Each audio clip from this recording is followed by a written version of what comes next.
Hi everyone, Alan Wendt for Soundings Trade Only, with our video series continuing thanks to Garmin here in Tampa at IBEX. And Pat, Teak Isle, you always come up with something new every show. I always love looking at your videos that you come up with and tell us, go by the booth, take a look, see what's happening on. You've brought two things with us. Let's start with the wood grain, because So this is new materials that are being used in the aftermarket as well as OEM construction. right. So we found this new material and developed in such a way that you've got the wood grain on the actual surface. But the beauty of this material, unlike other wood grain materials, is it has a wood grain when you actually cut the material. There's a wood grain actually extruded into the material, so it looks like regular wood. It's great for different accents to the boat. We're doing floor storage lids, tables. You would have used what, starboard before? We used starboard before, but this is really seems like there's a push to get a little more warmth back in the in the boats. So Weight-wise, are they about the same? very similar. This has a lot of recycled content in it, which is nice. It's always good to feeling is using the recycled product. So we're excited about that as far as the different products that we get. Now you represent, in effect, about like 350 different boat manufacturers. We do. Who buy parts from you. Yeah, we're very fortunate to have developed that business in such a way that we support these builders. We are very integral in their engineering side of it, as far as them coming to us and giving us an idea of what they want on the boats, the different features that they want on the boats, and then we can give our expertise and help them on the design of the parts. So it's we have 22, I think, engineers right now that are actively working on new parts every day. So it may be everything from a little widget to a big tackle center with all the bells and whistles. But so it's a fun side of the business, and of course they challenge us every day. How can you do this different? How can we do this better and stuff like that? You get a chance to see a lot of things in development along the way. We do. And trend-wise, is there a trend that you see happening right now with boats? I would say, people are all, right now, they're in some cases reluctant to add more cost to the boat, but they're recognizing that if they're not adding features to the boat, that they're not going to get that person to buy the new boat, and then they're competing with other people. So where we work is to try to integrate those features, give them feedback on the best raw materials to use, how we can minimize the costs. And because we're working with them on the front side, we can say, hey, if you make this 23 inches wide instead of 24.5 inches wide, it's going to yield a sheet better. Or we can say, hey, you can do it in this material or this material, depending on where the price point of the boat is that you want to have. Because then you're working with a brand manager that's looking at all their competitors. They're going, well, I need to compete with this guy, but I need to have this feature, but how do I do it at a cost competitive standpoint? And that's where we were very much involved. Something else that's happened too, one of your companies, Boat Outfitters, which is the retail side, if you will, of Teak Isle, you're getting feedback from aftermarket customers in what they want to see to either customize their boat or improve its efficiency. Exactly. And then you're able to share that with all of your other legacy customers. So Boat Outfitters was started about 10 years ago. And part of it was to service individuals that would call into the boat builder and they'd go, I have this XYZ boat. And the boat builders,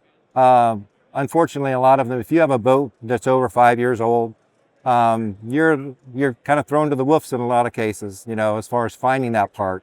So, given that we've built these different parts for the last 40 years, we have the CNC libraries and the drawing libraries to be able to help their customers. So in a lot of cases, the boat builders will send them to Boat Outfitters to help them to find the replacement hardware or the replacement part, or maybe an acrylic glide well lid or something like that.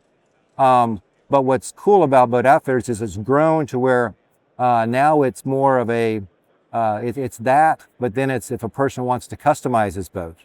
Okay, so the guy goes, hey, I have this old refrigerator in here, but I want to take that out and I want to put a tackle box in there.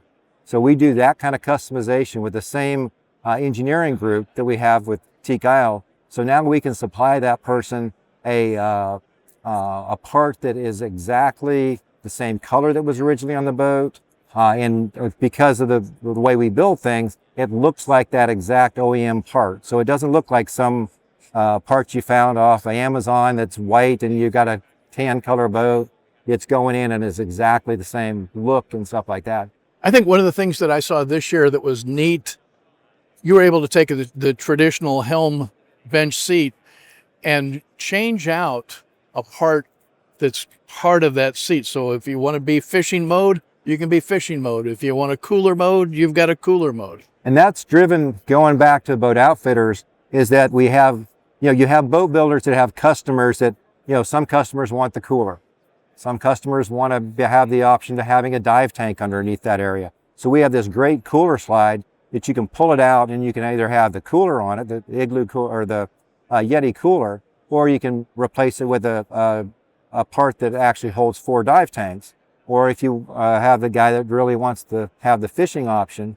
So what's cool is we can, by working with the OEM or the aftermarket customer and the boat dealers, in some cases, we actually do customization for the boat dealers, where the boat dealers will buy a regular boat from one of the boat manufacturers, and he will say, I'm going to buy this, but I'm going to put this tackle center in there so that he has a boat that's actually unique to him versus just a regular boat that he'd get from the dealership. But what boat outfitters, because of our association with all the boat builders, we can go back to the boat builders and say, hey, just so you know, these are the things that the customers are asking about replacing or upgrading. And in that case, the boat builder can make the choice to go, okay, well, we hear what you're saying, we're going to go ahead and change that. Or they can go, we hear what you're saying, will you make it available through boat outfitters to our dealers, and or at the no longer making 3 different models for 3 different niche audiences. Exactly. So they can just say, hey, here's the cooler slide. You can add whatever to it, and you get that customer that goes, I'd buy this boat if it just had tackle storage. Now here's your trivia question for the week. Okay. What does Elon Musk have to do with Pat Brown? And it's all in this little hockey puck. After last year, we had the hurricane and all go through North Carolina, right up to that way. I have a little cabin up there, and the neighborhood got hit pretty hard, and the developer actually brought Starlink parts in for communication for the neighborhood. And in doing that, I thought, well, I need to have a Starlink, and that Starlink Mini is cool because I have it in such a way that I can put it onto my moonroof with suction cups on the inside. Now I can go down the highway at 80 miles an hour, and my wife's there on the computer, doing her stuff. But I was like, there's got to be a simple way to put this on the boat, as far as more of a transitory thing where I want to take it off my truck, stick it on the boat, and so on the bottom of that Starlink, there's an area which is normally used for a pipe mount on the roof and stuff like that. So we just knocked out this little part here. So this can be mounted up on a hard top. It can be mounted on a rod holder base. It can be mounted on a base that actually attaches it to the rail of a pontoon boat, and it just slides on. It's got a little thumb screw that's part of the Starlink that holds it on there. This is actually a little hole that if you're storing your cord, you can just stick it in there to keep it out of the way.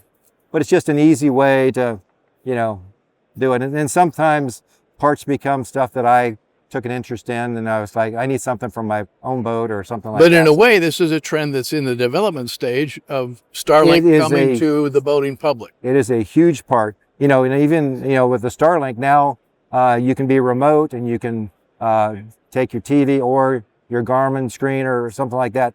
You can actually watch the football game when you're, 50 miles offshore fishing. So when your buddy goes, hey, I'd go fishing with you, but I really want to watch the game, you go, no problem, I got the game. Or the remote day at the office. Yes. Yeah, that too. Absolutely. Absolutely. Pat, thanks for being with us today and sharing some of the new innovation that's available at IBEX. Absolutely. It's a pleasure.